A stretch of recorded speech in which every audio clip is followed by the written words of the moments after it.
Hello, and welcome to Exploring Axon, a podcast where we discuss Axon Framework, Axon Server, and their ecosystem. I am your host and a software developer at AxonIQ, Sarah Torrey. This is the first part of my conversation with Steven Randolph, the founder and CEO of Harbormaster. Harbormaster is a tech stack agnostic application generator that gives developers control over what is needed and what can be modified when generating their applications. AxonIQ and Harbormaster have recently started a great partnership, and we discuss the benefits of this joint effort. I hope you enjoy my conversation with Steve, and let's have a listen.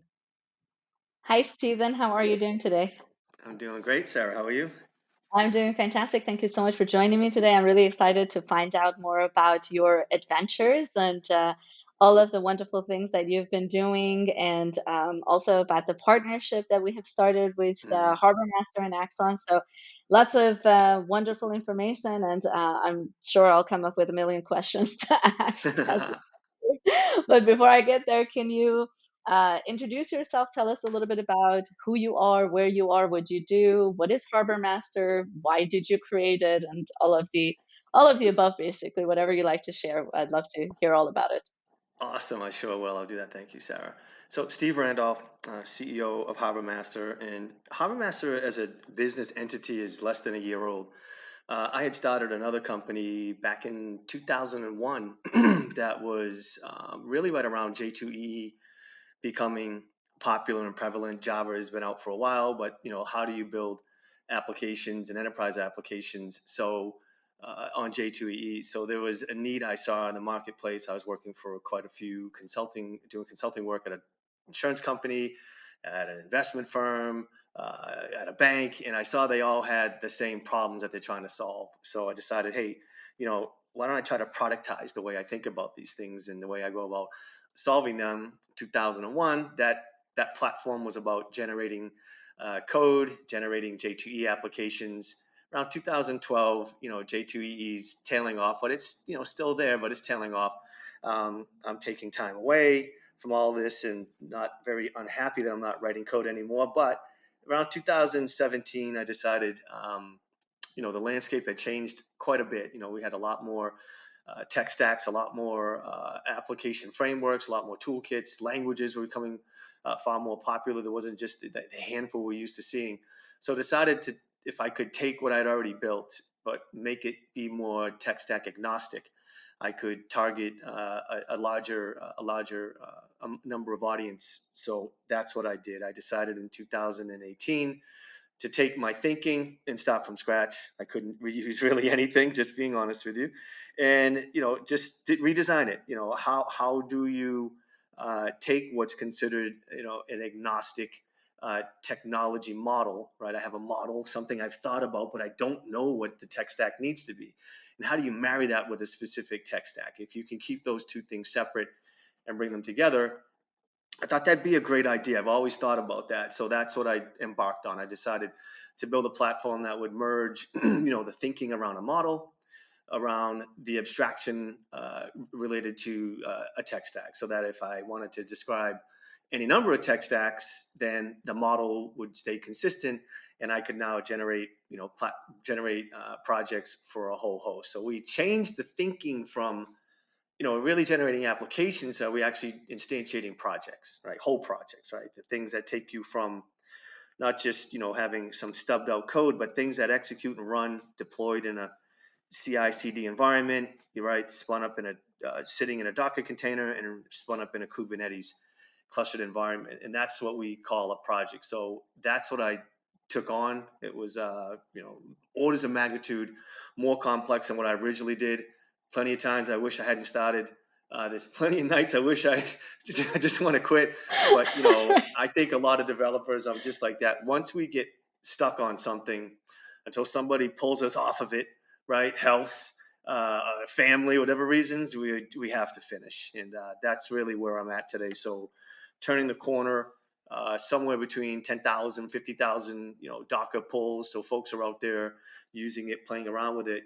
But yeah, the pot, and I'm going to pause in a second. I will not take over the conversation, I promise, Sarah. But the partnership is so important to me because Axon has done something that I've been waiting for. And that is somebody to do what was done in the past with J2EE and taking on sort of the event-driven architecture space. There's no specification. The J2EE spec is hundreds and hundreds of pages long, so anybody can build to it. It's easily defined. You'll know when something is working and not working. But in the event space, there's really nothing, right? There's theory, there's thinking, there's some things out there, but I was waiting for Axon because I don't have a tech stack that is specifically towards an event driven architecture, right? Event modeling, DDD, and those sorts of things. So when I saw it, incredibly excited about it.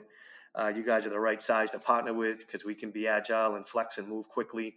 Doesn't take 15 people to decide something, and it's been incredibly constructive even the short period of time that we've had this partnership. Yeah, that's really great. And I'm really interested to find out a little bit about the how your interest. So obviously you came across Axon through probably some personal research and what have you, and um, decided, hey, this was a good platform. This was something that was missing uh, prior, and you found it beneficial and decided to go along with it. But going back a little bit, what got you initially interested in that whole thought process about domain-driven design and also event-driven architecture? Because I think that's a really nice uh, way to kind of introduce that thought process and that change of mind, that change of mindset, and then looking for tools around it. So, how did you first come to know about DDD and EDA and event sourcing and all of that?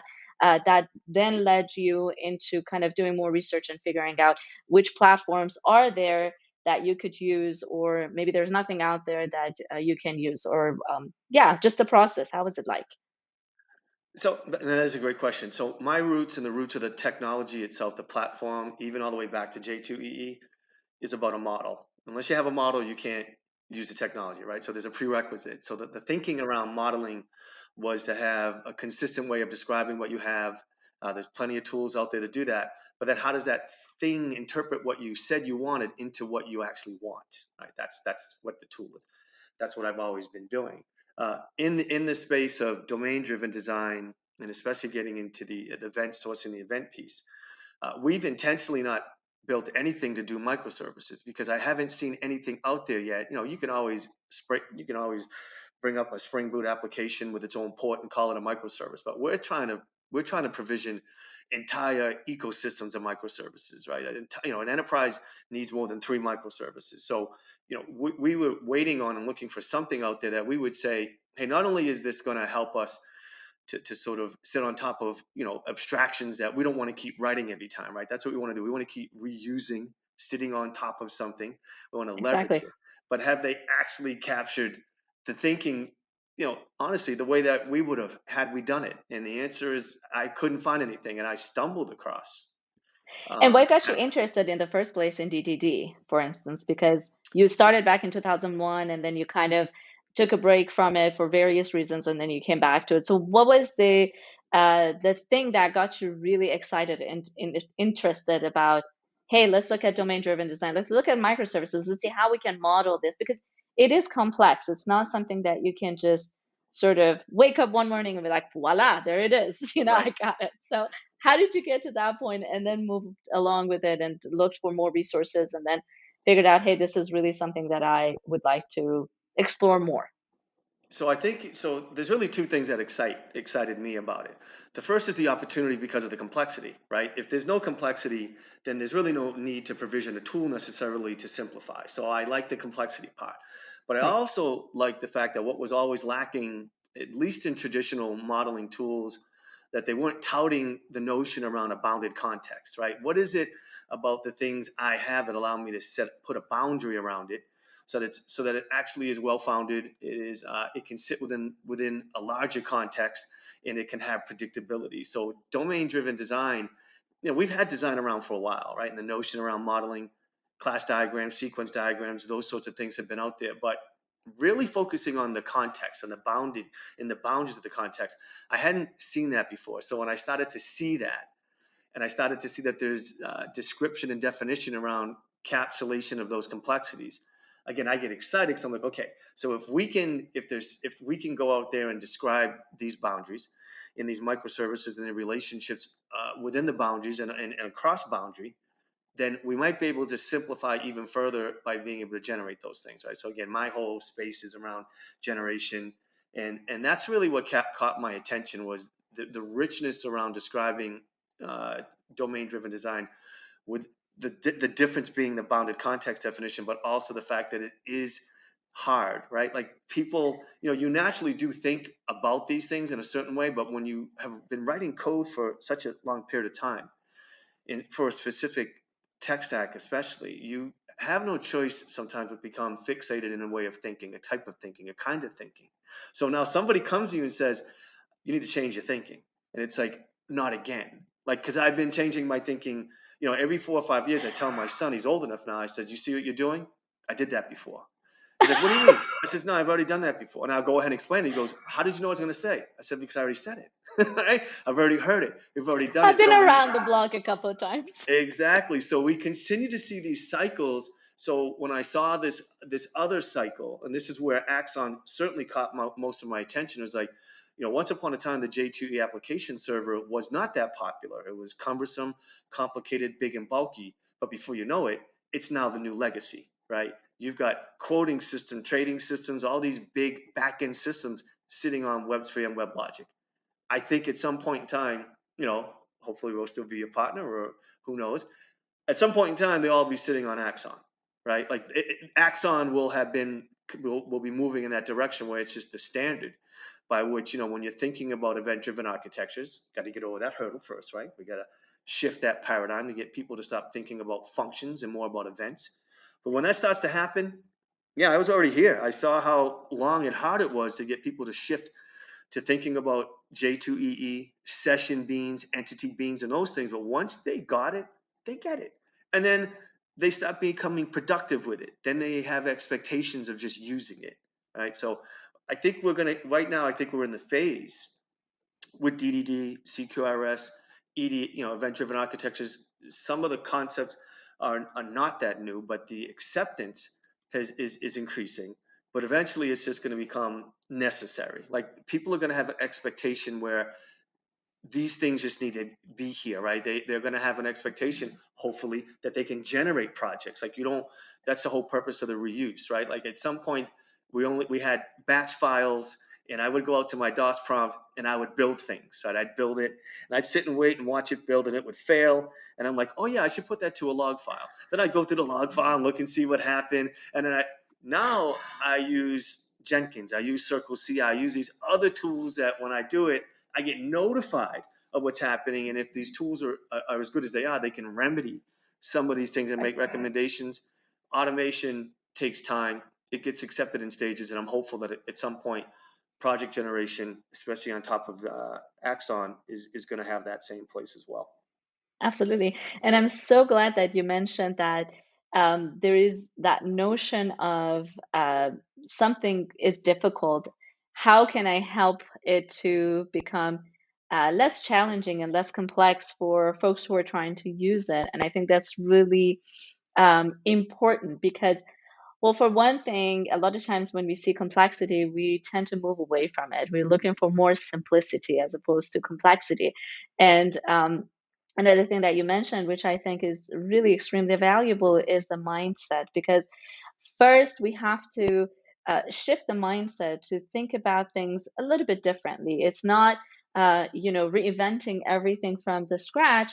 It's just doing it a little bit differently to um, maybe increase the performance or the speed or what have you, or make it a little bit easier to have a variety of let's say languages or platforms on the same project on various systems that you're working on, and have different teams be able to work on that. And that's the whole purpose of having microservices, because it helps you to tackle things at smaller chunks, if you would. But at the same time, it adds a lot of complexity. That's a lot of modeling, a lot of planning, which you and I are great fans of that, of modeling and planning, which is great. And so during this whole process that you started thinking about, okay, how can I make this complex system a little bit easier, and how can I help other developers to really generate this project they want to generate and get to the point that they can just start developing and start moving things forward a little bit faster instead of having to worry about, oh, how can I start this project to begin. That starting point, as you and I were talking about a little bit last week, is that really difficult point. It's a bit of a hurdle. You have to go through it, and a lot of times there's a huge learning curve involved. So with Harbormaster and with your tool, it's a lot easier to start the project, right? And as you mentioned, it is technology agnostic, it's platform agnostic, it's also language agnostic. So it's really, really cool. So tell me a little bit about that. Tell me some of these platforms and languages or frameworks that you have chosen, aside from Axon, because that's we already know that that has it. But what was the decision making process like for you to say, okay, this is, for instance, a good platform, this is a good uh, framework or a language even that I want to start and help folks be able to generate their applications faster? So a lot of it has to do with just straight popularity, right? So if you're hearing, so I'll be quite honest, I'm a Java developer. I've been developing Java before there was Java even out. When they introduced it, Right. I was probably writing in C++. Then I downloaded Java. I've been to Sun Microsystems. I've been out there visiting. So that's where I'm at. So a lot of these other languages are not the language of choice for me. However, that doesn't mean our clients don't want to write in Python, right? And these other languages. Absolutely. So what we would do is we would look and say, okay, do we want to generate for the purity of the language, Python, or do you want to sit on top of something else like a Django, right? So we'll generate in both cases, right? And again, we're generating what we consider to be all the stuff necessary.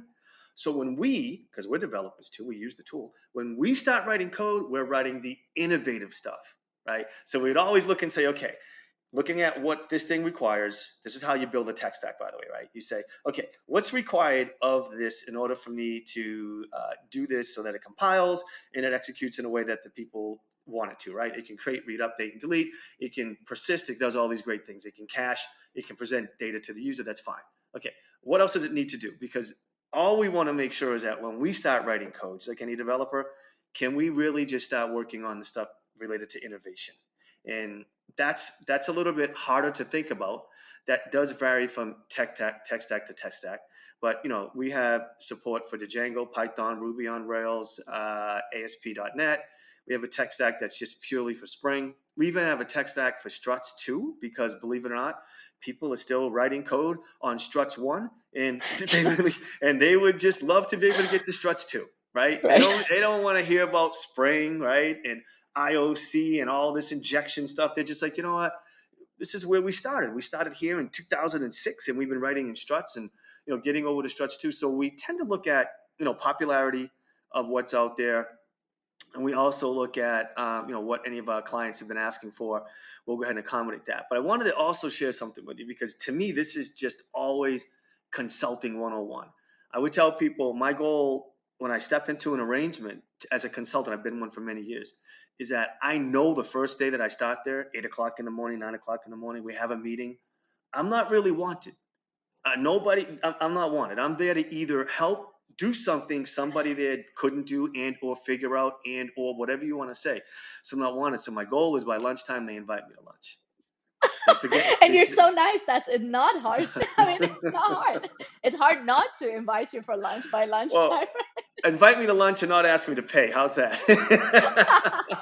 Well put. Fair enough. Fair enough. Yeah, Absolutely. yeah. So we have to understand that the presentation of what we know sometimes has to be softened, right, for the consumer, right? So if we are trying to get people to full blown microservices where we've got thousands of them, and there's discovery, and there's location awareness, there's clustering, there's event sourcing. It's like, okay, that's great, but there's a maturity to all of this, and not Yeah. everybody's there, right? So even in the enterprise, not everybody's at the same level. So we want to spend time to discover, where are you, right? An honest assessment. Where are you really right now when it comes to microservices, event sourcing, DDD, those sorts of things. And then once we agreed on what that is, what's it going to take to get you just to the next level, right? Because the next level is palatable, 2 levels above is intimidating, and 3 is likely Just not going forget to it. happen. Yeah. Yeah, just forget it, right? So again, in that room as a consultant, I understand that there's dissenters, there's ones who've been waiting for this, they've been dying to do this, they've been noodling around with it on their laptop, etc. So how do we bring them all together so that we feel like we're doing this together, it's team, heading in a positive trajectory? And from the management perspective, these tools are nice, these acronyms are cool. How's it going to help the business, right? How are we going to Exactly. deploy ideas faster, cheaper, Mhm. better? All those things they keep talking about, irregardless of the tech stack, right? They don't change their pitch really. They just really continue with the same pitch, the same quality attributes that matter to them. It's irrespective of the tech stack. So our job is to figure out how to hear what they say and leverage the tech stack to accommodate what they're looking for. Hope Absolutely. that was a mouthful. I'm sorry. And I think one of the things that you mentioned, which I think is so valuable and we don't pay close attention to a lot of times, is that fact that you do have to get everybody on board, and there is a learning curve involved, and there is a process of sort of changing everybody's mind. Not everybody's mind, but maybe some people within the team are not quite convinced, and you have to get them on board because otherwise there's going to be all sorts of other issues, tensions within the team, disagreements, and things like that. And those are sometimes the things that we tend to overlook because we're paying so much attention to the technology itself.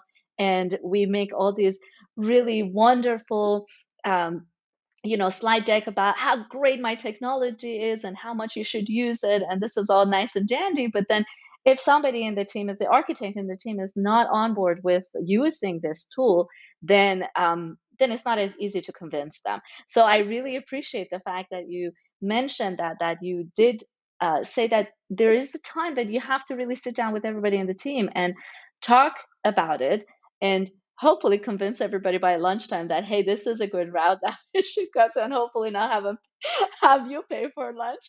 Um, so that's really, really valuable. Now, talking more specifically about the app generator, there were you did a really nice presentation for us internally within our team in Axon about what the app generation does, and what are the real benefits that you can. I mean, aside from the obvious, it generates the app and kind of takes the heavy lifting away from you. Um, but there were some things that really were cool to me. One was the fact that you have the generator.properties file. Can you talk a little bit about that and what's in that file and why is it there and how you can use it and customize it basically? Yeah, I can do that. Thank you for even noticing that. That's what I like. I said, hey, I really like her. She notices the stuff that nobody else notices, but I put a lot of time into that thing. So I appreciate. for the first time, I get to talk about it, right? None of my friends want to hear about this stuff unless they're into software. So, one thing that was important this time around building this platform versus the other one was knowing that, and I've learned a lot, right? I've been in places we sold to the Department of Energy, FEMA. I've been in places where you're going to get beat up. They're going to beat you up, and it's okay because if you can take the punches and the kicks, it's because it's going to turn out that you're going to build a better platform, either the next version or if you start from scratch. So what I knew was the following, was that even though we have templatized a tech stack, right? We've taken the Axon thing and we've templatized it, right? You're going to get your commands and you're going to get your queries and your events, and you're going to get your all these great things, your aggregates, and all these things are going to be there. Not everybody wants it the way we thought of it. So we can sit with an architect now and say, well, what did you mean when you wanted to use the Axon aggregate? How do you want to actually do the event handling? What do you want to do with, with subscription queries and all those things? So now we can show them the template file, right? The source of truth. So before we hit the button, we can make those changes, right? So now I'm accommodating the architect. From a Right. developer's perspective, if they're new to this, it's nice to look at the hello worlds that are out there. But what's even better is what if you can look at what you actually need, right? So now we're generating things within their context, right? It's their entities, their language, it's all the stuff so when you open and look at the code, it's what you would have written anyhow. Why? Because we just showed you the templates and you agreed, yes, this is the output we want. and you would have written it anyhow. And again, that's really the whole goal. We know that, what we generate, although it works, it may not be design-wise acceptable, so we have to sit down with that. But what's also important is the layout of the project, right? Like, people have strict about how they want things, where the files should go. And, for me, I think they should go like this. And they'll look and say, well, that's not how we do it. And it's like, okay, so now we have a properties file that you can declare, basically you're telling the platform, hey, when you see a file of this type, wildcard, by this name or whatever, I want you to put it here. And that has saved us so much time in debate, right? It was just easy to build it. So now while they're talking, because they'll see us generate something and say, oh, that's real cool. It really works. But one of the things, I'm so glad you mentioned this, they'll say, yeah, but we don't output like that. That's not the structure we want to use. As a matter of fact, when Christian on your team saw that, that was one of the first things he said. I said, that's okay. I says, you let me know what you want, and now we can make those changes. And what it is it's I think the purpose of doing those sorts of things up front is letting them know this is not a no code, low code black box that we're going to generate. No, I just say to people, it's going to be what you would have done if we weren't here, right? So you can either do it without us from a coding perspective, or you can let us just hit that, see that button right there? Let us click the mouse and hit the generate button so that we can all get back to work on this stuff that really, really matters. And again, I think, I just really think it's from having experience not having done those things, Sarah, to be honest with you, that makes you realize, yeah, we better build this into the platform.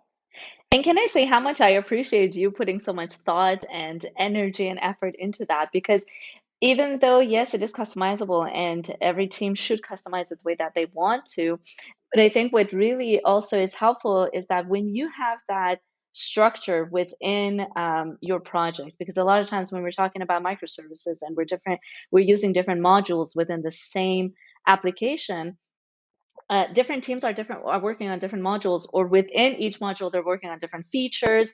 And if you started right, and I'm using quotations here, right, whatever is right for your team, it helps speeding things up a lot within the team. Because if you know how to organize your packages and your files, and you have this standardized uniform way of doing it within your team, but then another team is working on another module within your application, but they're using a different way of organizing their files and their packages, you may have conflicts in between. So you really have to uh, watch those things carefully, and you have to be able to make adjustments if you need to, and customize it so that your entire team that's working on this particular application or project or system can benefit from it, so that you don't have to go to each individual engineer and say, hey, by the way, you put your file in the wrong place. move your move your package, because now my module can't communicate with your module for whatever reason. So it really is beneficial for me, at least when I saw that in your presentation. I was like, oh my gosh, somebody thought about this, how wonderful. Because we just had a chat within my team where packages should go and how important they are. And in Axon framework, we do pay a lot of attention to packages. So I really appreciated you putting thought and effort into that. I hope you enjoyed this part of my conversation with Steve. Please join me next time as I continue this really interesting talk with him. Until then, have a great time and happy coding.